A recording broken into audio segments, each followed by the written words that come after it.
I wanted or needed something new. And when I walked in today and you gave that the whole first opening, I felt my answer had been... It was for you. I knew it. I knew it. I knew it. I absolutely knew it. So I got my answer.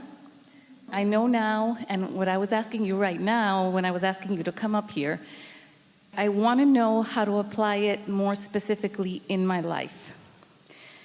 You know that I'm knee-deep in life, and I'm trying to find a balance, still do the things I need to do, and apply just enough daydreaming.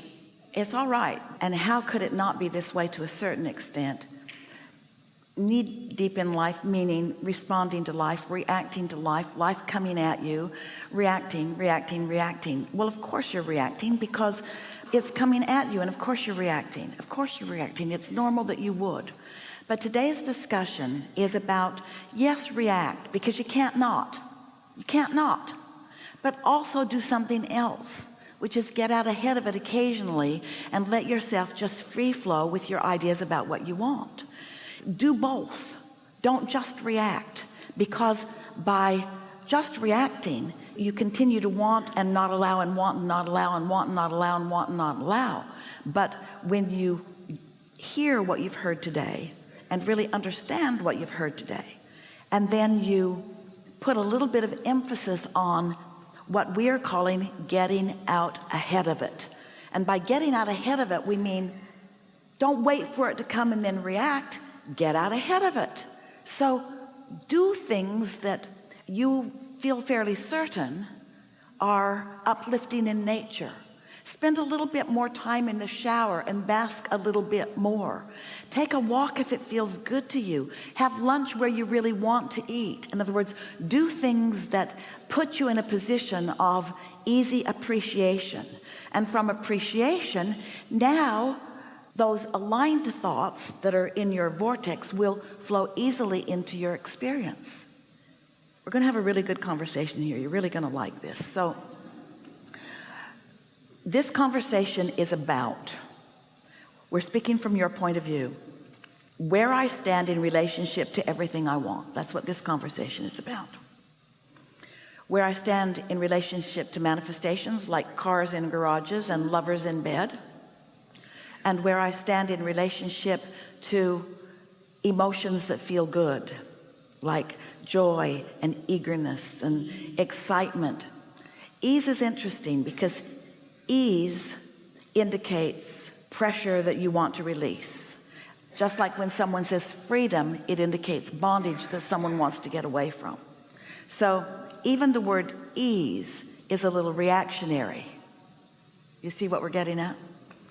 So this must feel very complicated, because I am where I am, and how do I get to a better place? Well, by moving more in the direction of what you do want and less in the direction of what you don't want. So how do I feel better? By thinking more thoughts from the vantage point that my inner being thinks them, and thinking fewer thoughts from a place of separation from my inner being. I stand here as a vibrational offerer. That's what you could all say about yourself all the time. And my vibration is a mix of stuff. It's about things that I believe and things that I observe. It's a vibration that I continue to offer. It has a direction. It has a momentum. It varies. How can I do a more productive, effective, good feeling job of contouring my vibration? First, by acknowledging that I do vibrate. Second, by acknowledging that I offer a vibration because of my thoughts. Third, by acknowledging, since I vibrate and offer my vibration because of my thoughts, I can direct my thoughts. Next, by acknowledging that I can choose better feeling thoughts or worse feeling thoughts, and the more I choose better feeling thoughts, the more the momentum goes that way. So it really is about just thought by thought deciding which direction I want to be more dominant. You're following? So we talk to youth over time by encouraging you to choose better feeling thoughts. In other words, revenge feels way better than depression, and anger feels way better than fear, and blame feels a little better than guilt. These are subtle changes in your vibration that if you were on top of it, and if you understood the principle of resistance and releasing resistance, then it would be easy for you, thought by thought, to just choose better feeling things. But if life is coming at you and you are reacting to life, then your life feels out of control and you get knee deep in a dominance of unwanted things. Yes? Yes. So how do you get out ahead of it? Well, maybe something can break the cycle. Maybe someone could swoop into your life with such clarity and passion that you could observe them for a while and you might feel a little better as you develop dependency upon them, which isn't a good idea. Or maybe you can get a little more rest and take it a little easier, which would give you a little more physical stamina and a little greater resolve to reach for better feeling thoughts. You could meditate every day, which would quiet your mind and actually stop all of that resistant vibration, which would give you an opportunity to get out ahead of it. Just something to sort of break the cycle.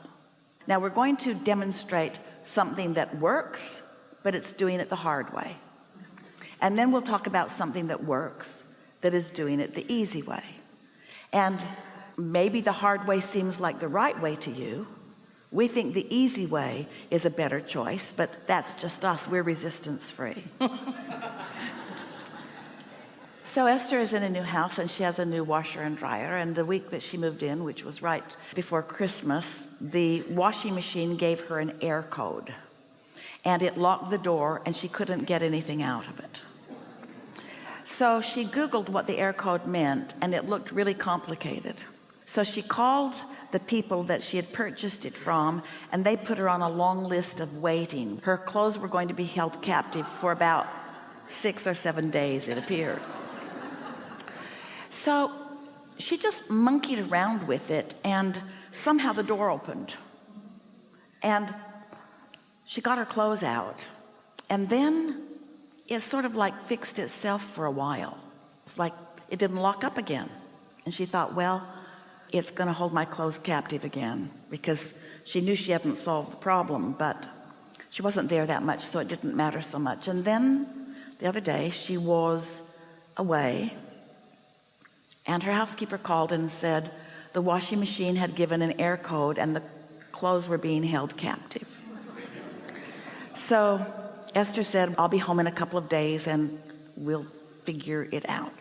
So the man from the builder came over and played with it and couldn't figure it out. And then he called the same people that Esther had called before, who put her on the waiting list of 9 days of clothes held captive.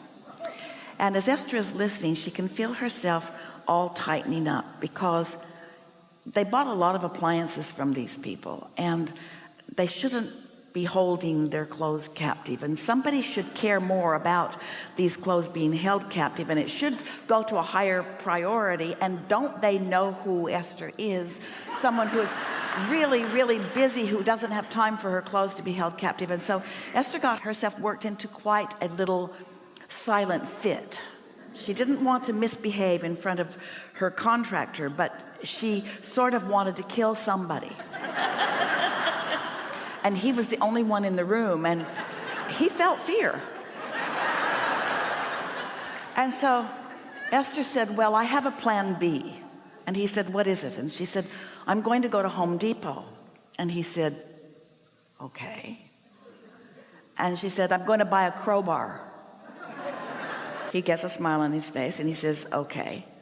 And I'm going to pry the door open and get my clothes out. And now he's really smiling because he believes her. And then I'm going to call someone and say, can you please come and get this pile of metal and haul it to the dump? And then I'm going to call somebody else and say, will you bring that shiny, bright new washing machine over and deliver it? And she said, and I'm going to do all of that today. And now they're laughing because it's a ridiculous story, but it was shiny and bright. It felt like freedom. It felt like the bondage had lifted. In other words, it was a ridiculous plan, but it was a plan. And she no longer felt bound and held captive by people who don't care. And now she's really laughing, and so is her contractor. And now they're laughing. Which pile is she in? And then she looked at her washing machine. It's a Maytag. And she said, oh, you know what? The Maytag repairman is just waiting for someone to call because he has nothing to do. And the contractor laughed and said, that's right. So Esther Googled Maytag repairman, and he was just sitting there with nothing to do. He said, I'll be right there. He came over. He said, this is a known issue that we have with this particular model. He fixed it.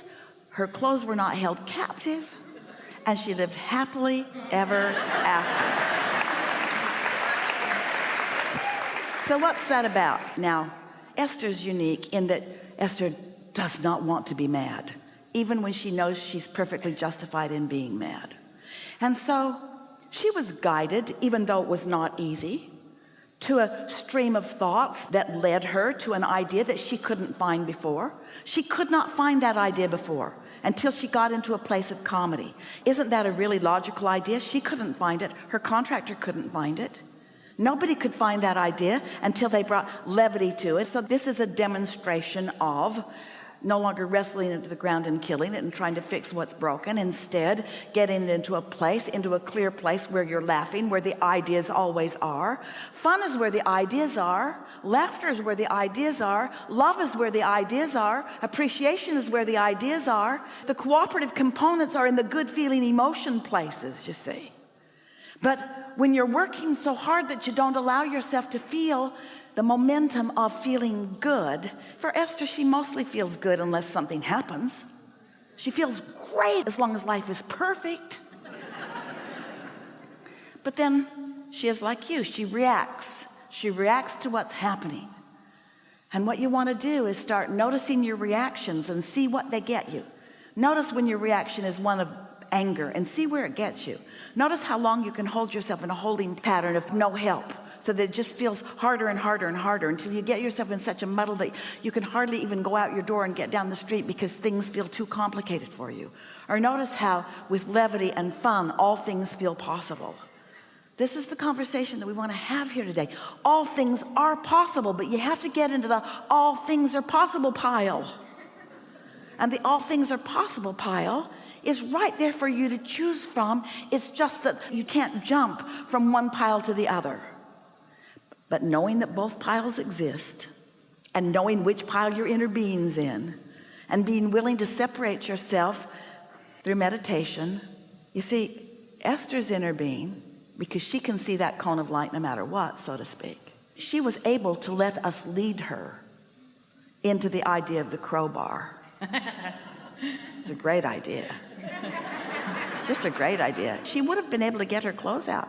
The washing machine would not have ever been the same again, and it would have required a truck to haul it away, which was the next logical step, and so forth. But your inner being can lead you from wherever you are out into the light, or you might already be standing out in the field in the light. You see what we're getting at? There's nothing serious going on and nothing to worry about, and you're not deep in anything except potential and possibility and ideas.